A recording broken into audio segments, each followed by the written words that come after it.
வணக்கம். இன்னைக்கு நாம ஒரு ரொம்பவே சுவாரஸ்யமான, அதே சமயம் தமிழ்நாட்டு அரசியல்ல பெரிய பரபரப்பை ஏற்படுத்திய ஒரு விஷயத்தை பத்தி தான் பார்க்க போறோம். சமீபத்துல நாம் தமிழர் கட்சிக்கும் புதுசா அரசியலுக்கு வந்திருக்கிற நடிகர் விஜய்க்கும் இடையில நடக்கிற அரசியல் நகர்வுகளை பத்தி ரொம்பவே எமோஷனலா ஆழமா விவாதிக்கப்பட்ட ஒரு மூல காணொளியத்தை நம்ம இப்ப டீகோட் பண்ண போறோம். இதுல இருக்கிற சிக்கலான அரசியல் வாதங்களை ரொம்ப சிம்பிளா புரிஞ்சுக்கலாம் வாங்க. சரி, நேரா விஷயத்துக்கு வருவோம். இந்த மொத்த அனாலிசிஸ்லயும் ஒரு முக்கியமான முரண்பாடான கேள்வி இருக்கு. அது என்னன்னா, நாம் தமிழர் கட்சி நடிகர் விஜய ரொம்ப கடுமையா விமர்சிச்சது தான் அவருக்கு கிடைச்ச ஃப்ரீ ப்ரமோஷனா? அந்த விமர்சனங்கள் தான் விஜயோட அரசியல் எழுச்சிக்கு காரணமா அமைஞ்சிருச்சா? இப்படி ஒரு குற்றச்சாட்டை பலரும் முன்வைக்கிறாங்க அப்படிங்கறத அந்த பேச்சாளர் ரொம்ப ஆணித்தரமா சுட்டிக்காட்டுறார். இப்போ சமீபத்துல நடந்த தேர்தல்ல நாம் தமிழர் கட்சி சந்திச்ச வாக்கு வங்கி சரிவை அந்த பேச்சாளர் வெளிப்படையாவே ஒத்துக்கிறாரு. அவங்க கட்சியோட வாக்கு சதவீதம் 8%லிருந்து 4%-ஆ பாதியா குறைஞ்சிருக்கு.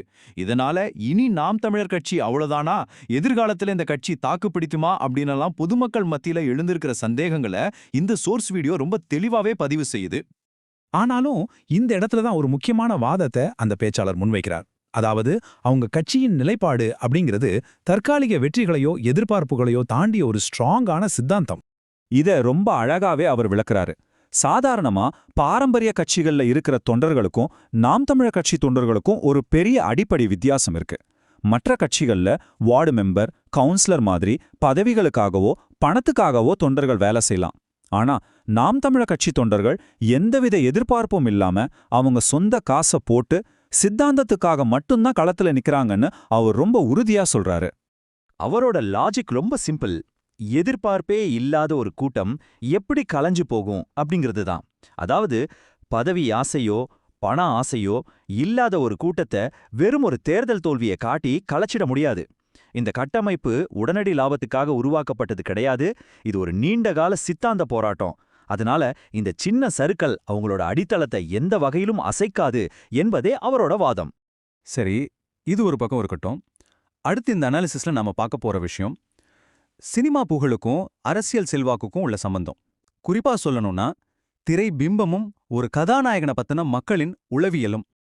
இப்போ இதுல ரொம்பவே இன்ட்ரெஸ்டிங்கான ஒரு சைக்காலஜி இருக்கு. சுமார் 30 வருஷமா திரையில ஒருத்தர மாபெரும் ரட்சகனாவும் அநியாயத்தை தட்டி கேட்கிறவராவும் அதிரடியான வசனங்களை பேசுறவராவும் பார்த்து பார்த்து வாக்காளர்களோட ஆழ் மனசுல அவர் நிஜ வாழ்விலும் ஒரு சூப்பர் ஹீரோ தான் அப்படிங்கிற உளவியல் ஆழமா பதிஞ்சிடுச்சுன்னு அந்த பேச்சாளர் பகுப்பாய்வு செய்றாரு. இதோட தொடர்ச்சியா அவர் சொல்ற இன்னொரு பாயிண்ட் என்ன தெரியுமா?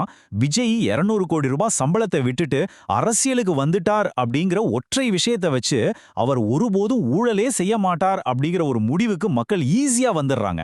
திரையில பாக்குற அந்த எந்த குறையும் இல்லாத கதாநாயக பிம்பத்தை அப்படியே நிஜ யதார்த்தத்துல மக்கள் பொருத்தி பாக்குறாங்க அப்படிங்கிறத இந்த பகுப்பாய்வு நடுநிலையோட சுட்டி காட்டுது. அடுத்ததா இந்த வீடியோல விஜயோட குறிப்பிட்ட சில தேர்தல் வாக்குறுதிகள் பத்தியும், அது எப்படி தமிழ்நாட்டோட பழைய அரசியல் மாடலோடு ஒத்துப்போகுது அப்படிங்கறத பத்தியும் ரொம்ப ஆழமா விமர்சிச்சிருக்காங்க.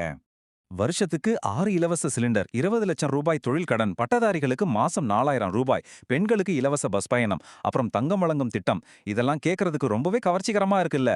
ஆனா பேச்சாளரோட பார்வையில இது எல்லாமே வாக்குகளை பெறுவதற்காக இலவசங்களை வாரி வழங்குற அதே பழைய திராவிட அரசியல் மாடலோட அப்பட்டமான காப்பி தான். புதுசா இதுல எந்த மாற்று அரசியலும் இல்ல அப்படிங்கறதா அவரோட குற்றச்சாட்டு. இந்த இடத்துல தான் ஒரு முக்கியமான கேள்வி வருது. மக்கள் ஏன் இந்த வியாபார அரசியலை விரும்புறாங்க? ஏன்னா பல வருஷமா மக்கள் இதுக்கு பழகிட்டாங்க. கேஸ் சிலிண்டர் விலை ஏன் ஏறுதுன்னு கேள்வி கேட்கிற சித்தாந்த அரசியலை விட்டுட்டு, விலை ஏறினாலும் பரவாயில்ல, எனக்கு இலவச சிலிண்டர் கிடைச்சா போதும் அப்படிங்கிற மனநிலைக்கு மக்கள் தள்ளப்பட்டிருக்காங்க. நீண்டகால கட்டமைப்பு மாற்றங்களை விட கவர்ச்சிகரமான உடனடி வாக்குறுதிகள் தான் வாக்காளர்களை ஈர்க்குதுன்னு அவர் சுட்டிக்காட்டுறார். இப்போ உங்களுக்கு ஒரு சந்தேகம் வரலாம். ஆரம்பத்துல அமைதியா இருந்த நாம் தமிழர் கட்சி ஏன் திடீர்னு விஜய இவ்வளவு கடுமையா விமர்சிக்க ஆரம்பிச்சாங்க? அதுக்கான அடிப்படை காரணங்கள் என்ன? இது எப்படி படிப்படியா மாறுச்சுன்னு கொஞ்சம் பார்ப்போம். ஆரம்பத்துல ஒரு நல்லிணக்கம் இருந்துச்சு. 2 பேரும் சேர்ந்து பயணிக்கலான்னு கூட ஒரு எண்ணம் இருந்துச்சு. ஆனா விஜயோட முதல் மாநில மாநாடு நடந்தது பாத்தீங்களா? அங்கதான் பெரிய ட்விஸ்ட். அந்த மாநாட்டுல தான் விஜய் பெரியார் மற்றும் திராவிட கொள்கைகளை தன் கட்சியின் தத்துவமா அறிவிச்சார். அதுக்கப்புறம் தான் நாம் தமிழர் கட்சியின் நேரடி விமர்சனங்கள் வெடிக்குது அப்படிங்கிறத பேச்சாளர் வரிசைப்படுத்துறார். மூலக்காணொளி முன்வைக்கிற சித்தாந்த மோதல் இதுதான். விஜய் கையில் எடுத்திருக்கிற திராவிட பெரியார் சித்தாந்தமும் நாம் தமிழர் கட்சியோட சமரசமற்ற தமிழ் தேசிய சித்தாந்தமும் நேர் எதிர் துருவங்கள், ஒன்னுக்கு ஒன்னு முரண்பட்டவை. அதனால விஜயை எதிர்க்கிறது அப்படிங்கிறது எந்தவித அரசியல் பொறாமையோ காழ்ப்புணர்ச்சியோ கிடையாது. அது சித்தாந்த ரீதியா ஒரு கட்டாயமான ஜனநாயக தேவை அப்படின்னு பேச்சாளர் அழுத்தி பதிவு செய்றார்.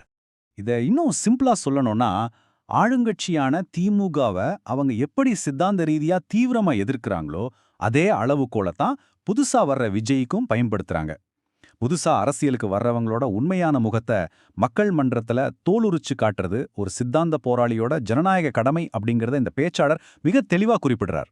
இதையெல்லாம் வச்சு பார்க்கும்போது தற்போதைய பின்னடைவுகளுக்கு மத்தியிலையும் நாம் தமிழர் கட்சியோட எதிர்கால அவுட்லுக் என்ன அப்படிங்கறத பத்தியும் இந்த அனாலிசிஸ்ல ரொம்ப உறுதியா சொல்லியிருக்காங்க. இங்க நாம கவனிக்க வேண்டிய ரொம்ப ரொம்ப முக்கியமான புள்ளி இதுதான். ஒரு போராளி இலக்கை அடையும் வரை போராடணும், இல்ல சாக வரைக்கும் போராடணும்.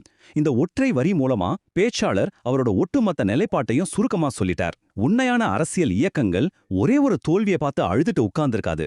தங்களோட சித்தாந்த இலக்கை அடையிற வரைக்கும் சமரசம் இல்லாம இறுதி வரை போராடும் அப்படிங்கிற ஆழமான நம்பிக்கைய மூல காணொளி ரொம்பவே உணர்ச்சி பூர்வமா பதிவு செய்து. இப்போ இந்த மொத்த அனாலிசிஸோட முடிவுல உங்களுக்கான ஒரு கேள்வி. தமிழ்நாட்டோட இந்த அரசியல் முரண்பாடுகள்லாம் ஒரு பக்கம் இருக்கட்டும், ஆனா ஒரு சினிமா ஹீரோ பிம்பம் அப்படிங்கிறது உங்களோட சொந்த அரசியல் தேர்வுகளை ஆழ்மனசுல எந்த அளவுக்கு பாதிக்குது? கொஞ்சம் நிதானமா யோசிச்சு பாருங்க. ரொம்பவே சிக்கலான இந்த அரசியல் பகுப்பாய்வை என்னோட சேர்ந்து பார்த்ததற்கு மிக்க நன்றி. தொடர்ந்து பேசுவோம்.